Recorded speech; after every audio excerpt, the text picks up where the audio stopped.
As far as realtors, Kiana Watson is killing it. I'm not sure if I can cuss because I was going to say killing but well, you just did. Okay. That's okay.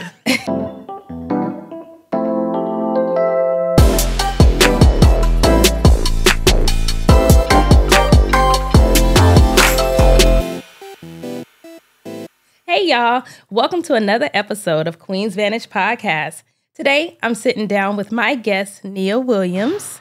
And before we jump in, let me tell you a little bit about Nia. Nia was born and raised in St. Louis, Missouri, and moved to California as a young girl. She is a dedicated professional with 19 years of experience in management, sales, and the enrichment of others. Nia is a star, a rising star in the real estate industry, selling homes to families throughout the Bay Area, but finds her most passion in helping single moms become homeowners. When Nia is not working, you can find her at the movies or in a pop-up museum with her family. Nia, welcome to Queen's Vantage. Hey now, say now. Hey, girl. I'm so happy to have you here today. Thank you for joining. I'm excited, bro. I'm going to just get comfortable, okay? Let me just get in my chair because we're going to spill it today, okay? All right. So today's episode is titled In Full Transparency. Mm-hmm. And the reason why I chose that title was because you and I were having this conversation, and I think people were looking at my life, looking at your life, like, oh my gosh, look, those girls got it all together. But we've also went through some trials and tribulations to get to where we are today. Amen. And I just believe in being transparent with people and saying, hey, I have not always been here. You can get here, and let me tell you how. Yeah, I don't have it all figured out, but I do the research.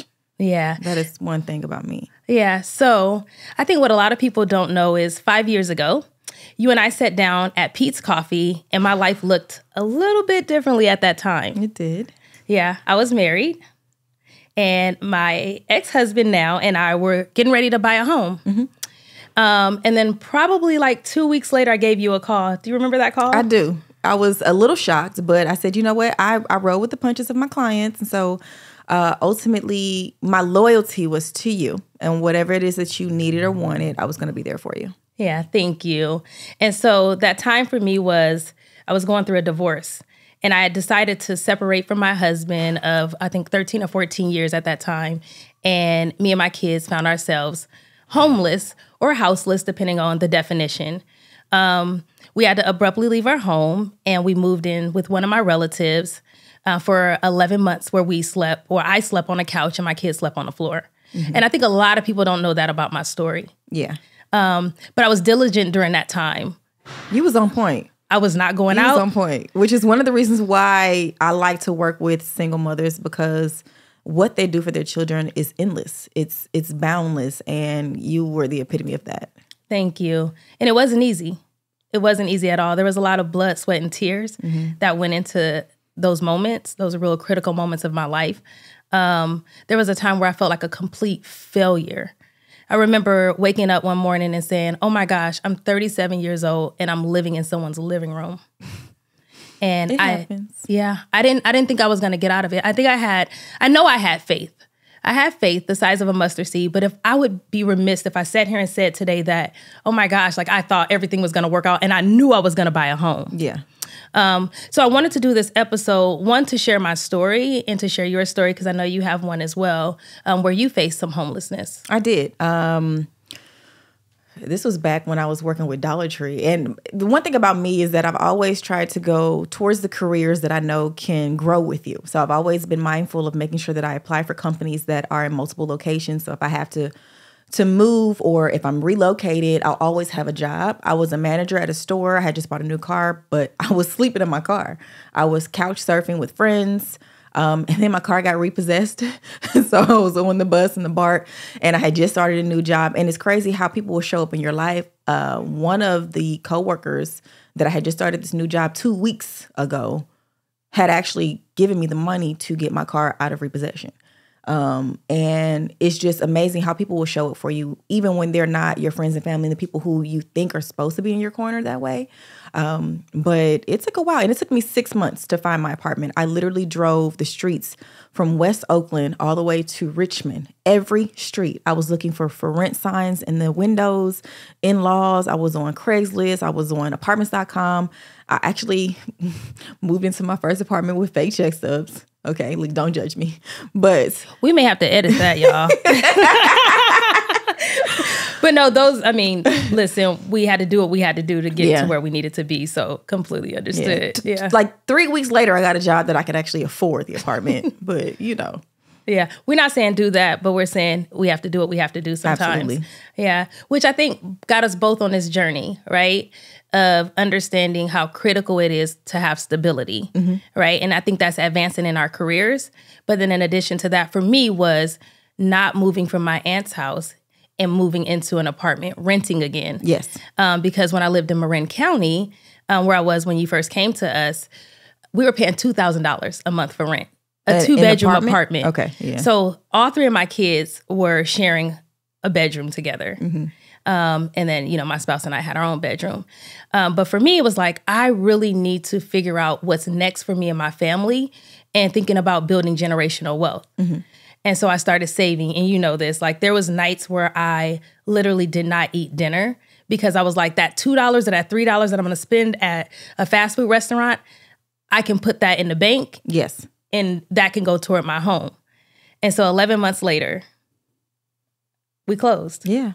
The one thing that stood out with me about your journey is I was amazed. You were, and at the time, COVID had just kind of reared its ugly head and everyone really didn't know what was going on with the market. You were working from home. You were taking the boys to all of their extracurricular activities and you were driving or you were doing Instacart. I was. Bro, I was like, she is a superwoman. Like, yes. I remember you were literally like doing Instacart, like in between, like doing all, like taking them to their, practices and then like doing Instacart and then picking them up. And I was just like, she is on point. I was grinding. She is on point. I think in 6 months, I made 20 grand Instacarting. True story. And it was just critical for me. Again, when every time I looked at my children or I had to, go get them up in the morning, while they're sleeping on the floor, I was like, I will do whatever it takes to make sure that my babies have the best future possible. Yeah. And I worked my butt off. You're absolutely right. 7 days a week, I was grinding. I think the other critical part to that story is you were very adamant and mindful to bring your children into this process. Yes. At the first consultation, they were there and they were present at the table. I remember having a Zoom with you and I can't remember if it was when we got into contract or we were having a conversation about the contract. You were like, guys, come in this room. Like, I need y'all to hear this information. And that was amazing. Like, a lot of people don't do that. But when it comes to building that generational wealth and really instilling in your children the mindset of this is what you need to do to succeed in this particular aspect, you were right there. So that was dope. Thank you. And I encourage all of my clients to do the same thing with their kids. Oh, thank you. Thank you. So let's jump into this. What are the critical steps that people need to take when they're thinking about becoming a first-time home buyer? The most critical ones for me are budget, sacrifice, capacity, credit, and collateral. And breaking those down, budget, what can you spend? A lot of people don't even know what their budgets are. I took my bank statements. I was spending everything on my debit card. I took my bank statements for 3 months and I laid them out with different color highlighters and I highlighted what are my necessities, insurance, my rent, things that I absolutely have to pay for to keep my life on track. Then you take another highlighter and you highlight those things that keep your life fulfilled. If you like to eat out, you make sure you budget those things. And so really breaking down your budget so you know exactly where your money is going. This also kind of transforms into, it also lets you know where you can sacrifice. If you got cable, Hulu, Disney Plus, HBO Max, bruh, you ain't watching that much TV. Okay? Stop it. You need to scale back, especially if you don't have the funds already. I would definitely say the collateral portion the capacity portion is your employment, your 401k. Looking to see what your companies provide. If they have matching 401k 6%, why are you only putting 4 in there? Put 6.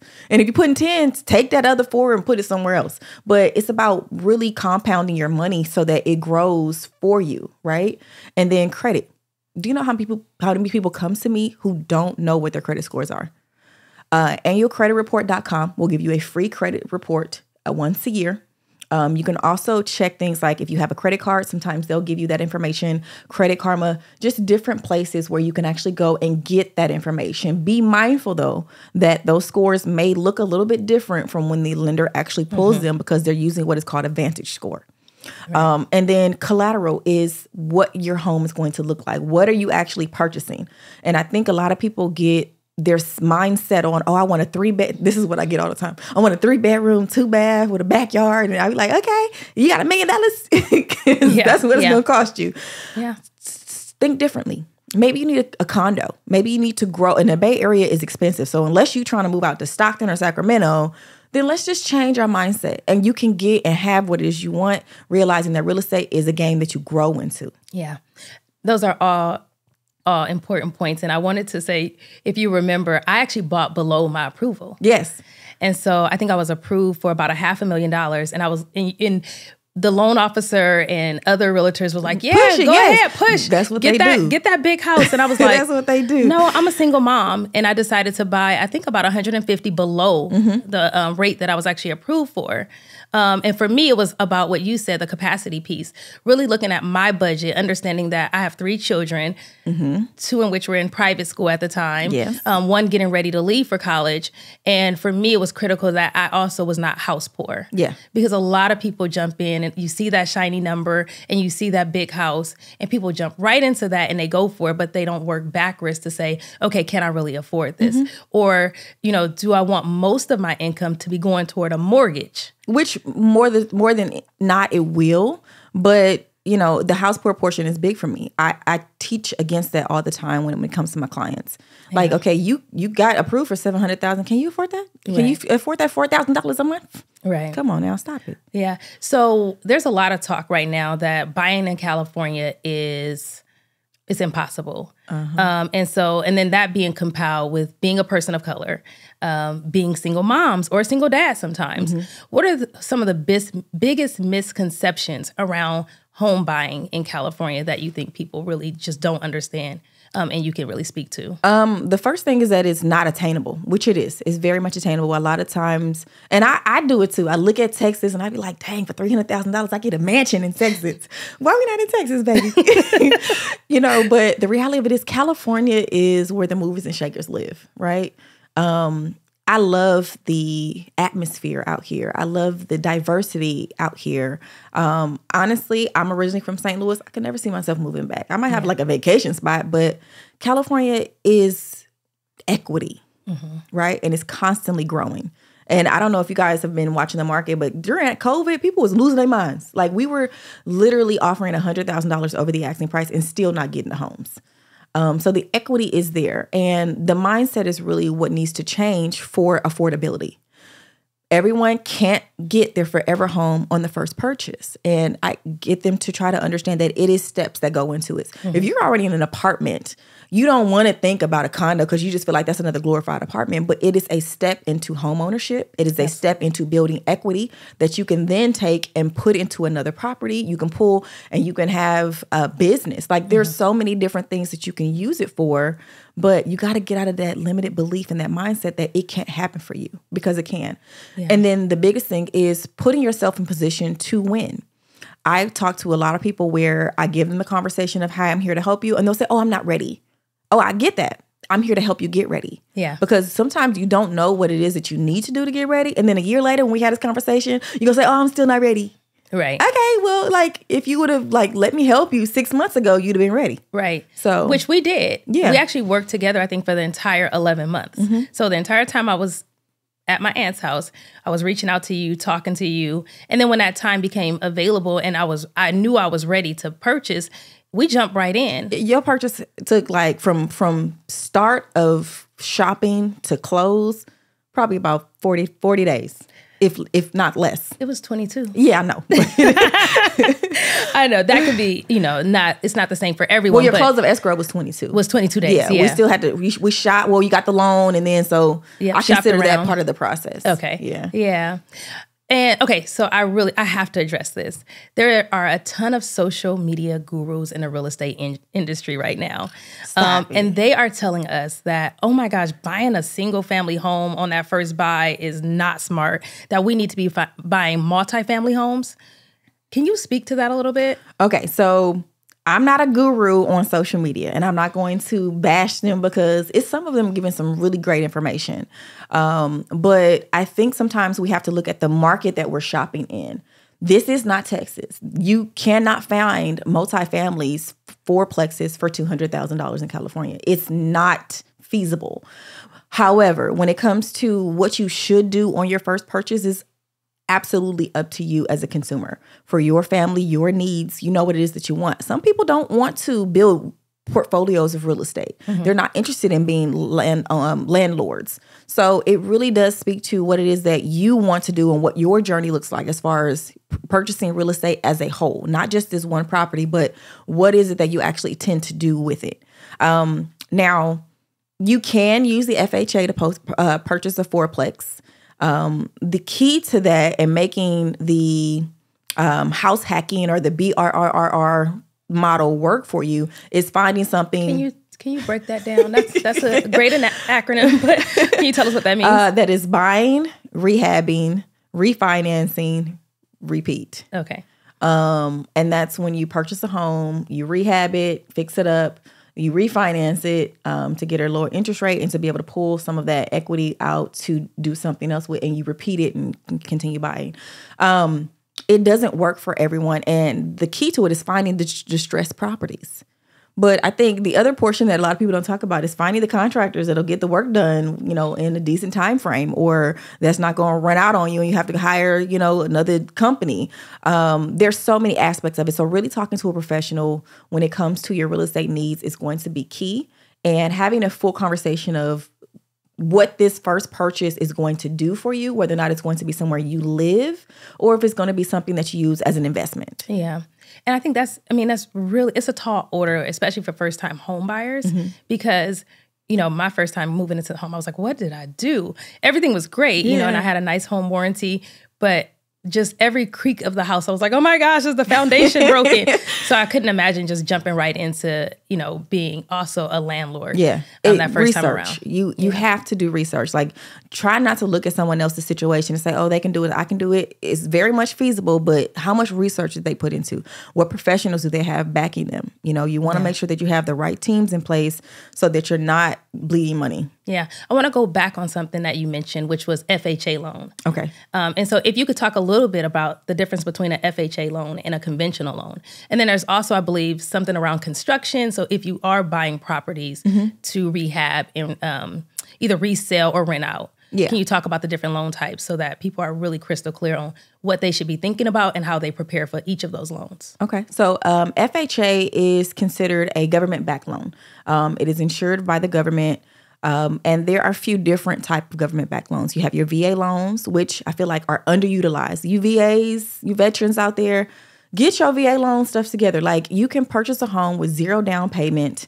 And then a lot of times, depending on the status, so I just found out if you're a disabled veteran, there's other things that actually come into play as far as in your favor. So definitely speak to a professional and get that VA status so that you can get those loans.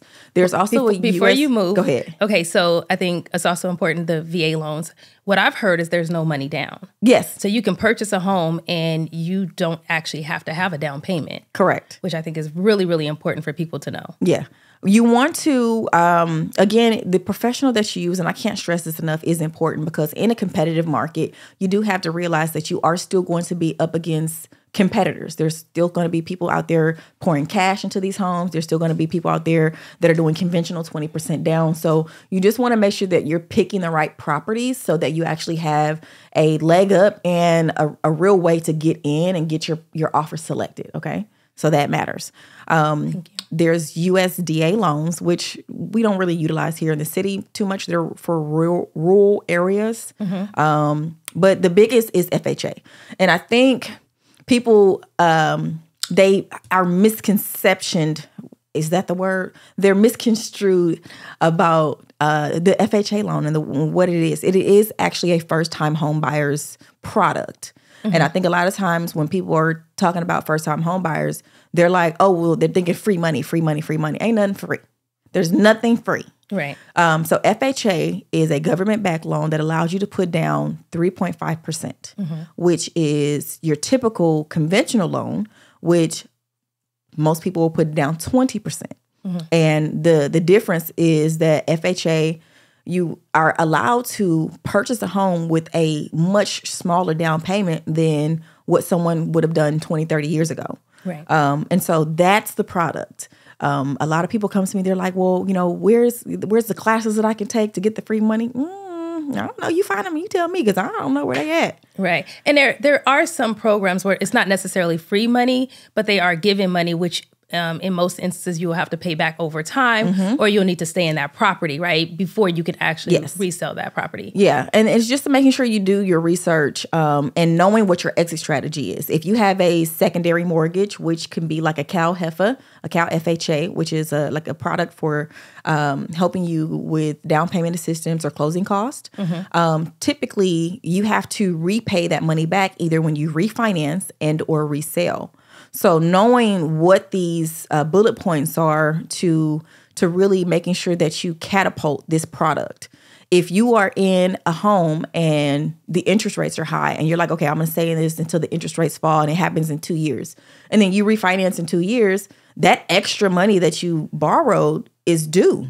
Right. And so you're not thinking about, okay, wait, I got to pay this lump sum. You're thinking about, oh, I can get a lower interest rate and lower my payments, but like there's another part to it.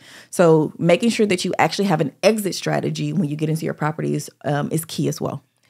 So a bit about capacity also with the FHA loan. I know that there is some insurance that's also taken out on that loan for first-time home buyers. Yes. I believe that's called a PMI. Private mortgage insurance. Yeah. Can you talk a little bit about that? Because I think that's also something very, very important for people to know, that they need to factor that into their budget. Yes. Before, moving forward. So for the FHA loan, it is mandatory. Now, if you were doing conventional at 20%, you actually don't have that PMI that is added onto your payment. So when you're going to your lender and you're looking at the different loan products that you may qualify for, making sure that they give you a detailed loan estimate is really key for you to be able to see where the money is going and how it's being divided. Most of the time, your mortgage payment will consist of PITI, which is your drawing a blank. Well, why is she thinking? I was thinking like pretty young thing. Okay, sorry. No, it's actually your principal. Okay. Your interest, your taxes, and insurance. Got it. So you want to make sure that you're also thinking of HOA. If you have an HOA, that is going to be part of your mortgage as well. And what's HOA, Nia? Homeowners Association. Yes. So it's a big conversation that needs to be had. And I think a lot of people look at, oh, my cousin did it, or my cousin did, or my family member. It's really your own process. It's your portfolio. It's your profile of information. So you really do need to make sure that you're transparent with your professionals, your loan officer and your realtor, so that they can help you navigate all the different nuances that come into purchase of a home. Yeah. One of the things I thought was really, really important for me, and you broke this down, was having an impound account as a first-time home buyer. And that's when they lump in your insurance, your mortgage.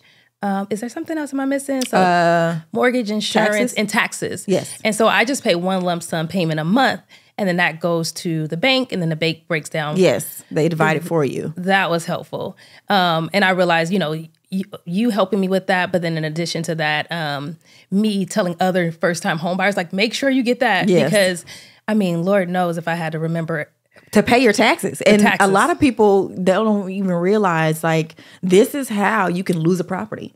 Right. Your mortgage payments are not set up the correct way. And so you're paying everything and you're not even thinking like, wait, I didn't pay my taxes, for this quarter, or now, and you wonder how people get into those situations where, it's been 30 years and there's all this back taxes on this property. Right. It's because they didn't have it set up correctly from the beginning.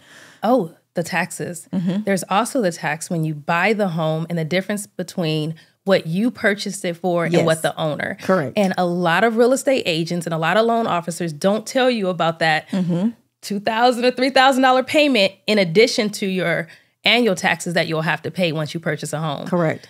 That's why I said there's so many different avenues that, and you want to sit down with someone and take your time doing it. I see a lot of people that want to rush this process, or they feel like they have gathered enough information on their own.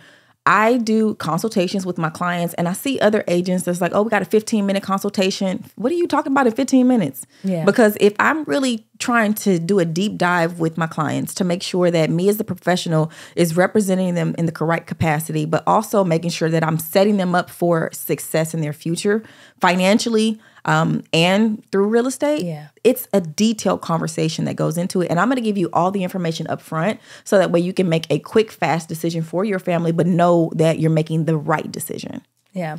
So let's move over to, what would you say to individuals that's actually interested in joining the real estate industry? What are some good steps for them? Because I think not only is it important for us to be thinking about building our own generational wealth, but what about folks who actually want to help others like you're helping others? Yeah. I would say take your time. And there is a lot of different ways that you can actually be in real estate without being a realtor. You can do transaction coordinator. I have a transaction coordinator for every single one of my transactions. And this person pretty much helps us stay on time. They keep our timelines. They are sending out reminders, and they're kind of working the back end. So it's almost like a personal assistant in a way. You can do an appraiser. Appraisers get paid pretty good money. I've seen them get paid anywhere between $500 and $800 per house. And just think, if you're doing 5 or 6 houses a day, you can do...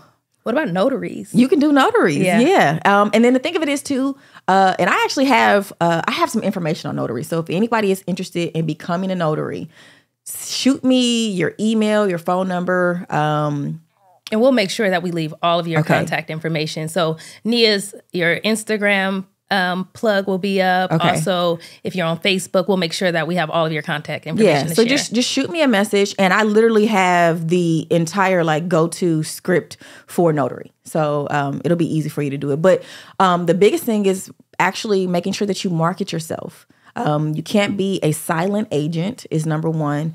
You have to be able to speak to the masses. And then the other thing is, it's not always glitz and glamour. It's not always just showing houses. When I'm helping someone purchase a home, I'm probably reviewing anywhere between 700 to 1,000 pages of documents. And you have to be detailed. You got to make sure that you go in and you read, and you are actually able to represent your client and point out the different things that will help them in this transaction. So, it's a process. Yeah. It's not for the faint of heart, but I'm in love with it.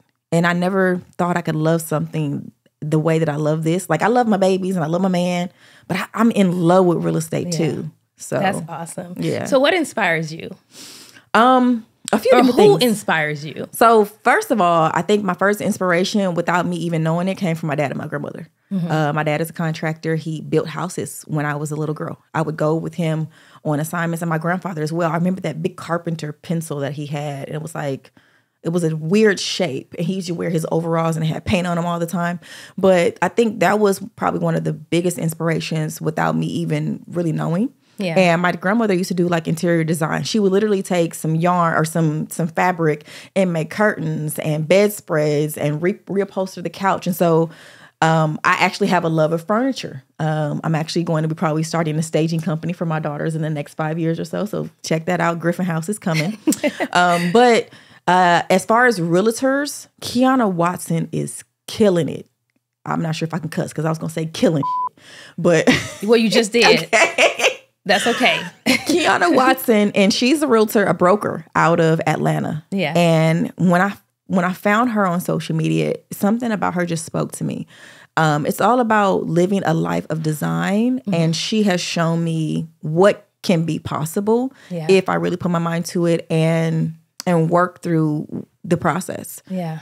So shout out to Kiana. I am part of her mentoring team, and she's giving me a lot of gems. And then if we're speaking on like mortgage, MG, the mortgage guy, they have actually a podcast called Rants and Gems. All right. So if you guys are looking for some really good information just about home buying and things like that, they do give good information on that. Very nice.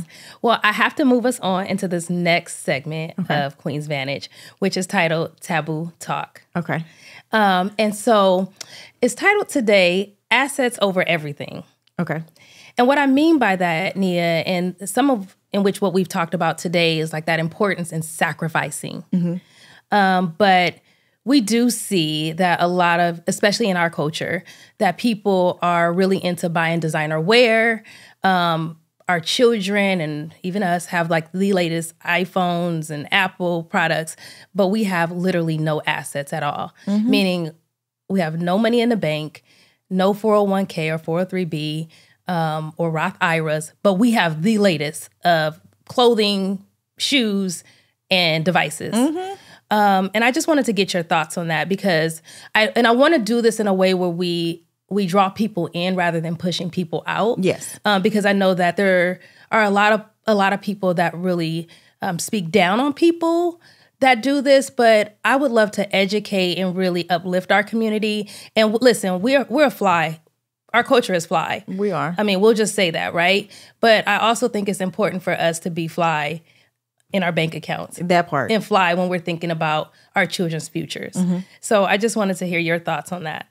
Well, I would say let's challenge the listeners today to do some research. Go into the bank and make an appointment with the banker and ask them about the different compound interest accounts that they have available. I think that would be the first step. Knowing where to put your money so that it can grow exponentially is key. Yeah. So those Roth IRA accounts, start them for your kids. Instead of having $3,000 or $4,000 birthday parties, put that money into an account for your child so that it can build compound interest. Give them a gift that keeps on giving, right? The girl's birthday is coming up and I'm in the process of putting theirs together. I'm probably going to have like a little dinner for them. We've been going out fine dining, so I'm teaching my children how to dine finely. Okay. But I'll probably have like a little dinner for them set up at the house, but we're not going to do anything major. They're 1 year old. They're not going to remember it, but they will remember and they will appreciate that college fund that we put together, that custodial Roth IRA or the 529 accounts for education. But having the information is key. So like you said, go to your local banks, go to your credit unions and talk to a banker about the different accounts they have available for you and your kids. I think life estates, and this has been coming up a lot in a lot of conversations, revocable living trust or irrevocable living trust. There are so many people that are losing their homes or having to go through a very lengthy probate period when their loved ones pass away, and there has been no documentation on how the assets will transfer. Yeah. So that is key. Like I call my grandma all the time and I think she's a little irritated with me, but like, Grandma, I like, so who's your beneficiaries and where's your paperwork? Yeah. And okay, I'm gonna just put it out there. I bought my mom a book from Barnes and Nobles and it is called I'm Dead, Now What?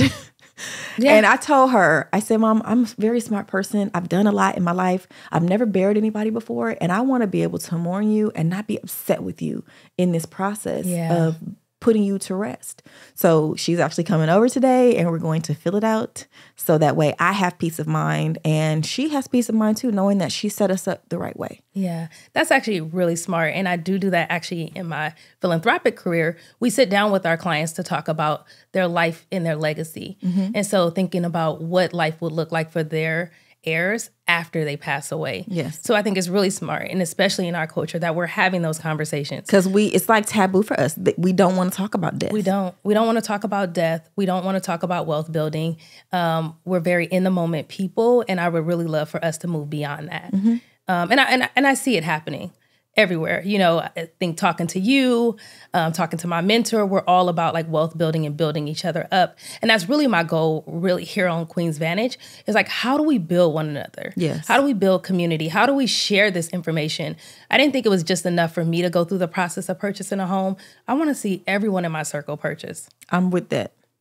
Yeah. So, Nia, any shout outs for you today? Because it's been a pleasure having you. I love having you here. I know that you're doing some great things in a community. So anything that you want to share? So March 4th, we're actually doing a giveaway for the homeless. And it was very spirited moment. I saw a video on Instagram or Facebook. It was like a storefront, but they were giving out things for the homeless. It was really touching. And I literally just put it out there like, hey, I think this would be cool to do. Who would love to join? And I got a ton of people flooding my inbox with, donations and things that they want to do. So March 4th, we're actually going to be meeting at the Target that's right there on the border of Oakland and Emeryville. We'll be there at 9 a.m. And so anybody, again, the information will be in my bio, but anyone who wants to join us or send out donations can do so. I'll make sure you guys have access to the flyer, but it'll be a really good event to just come out and, help the homeless. But it's going to go quick. So make sure you guys are on time. Are there any special needs that you're looking for that we can put out there now that people can grab and bring? Right now, more so like canned goods and perishables, or toiletries, like different, like soaps, shampoos, detergent, socks. Oh my gosh, socks. If you guys are able to, new socks preferably, but like with socks, the homeless, they need to keep their feet protected as well. Yeah. Thank you so much.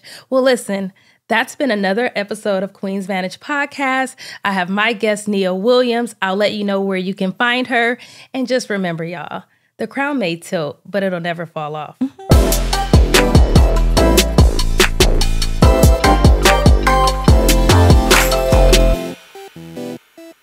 Thank you for listening to another episode of Queen's Vantage Podcast. Please subscribe to Queen's Vantage Podcast on YouTube and go follow me on Instagram.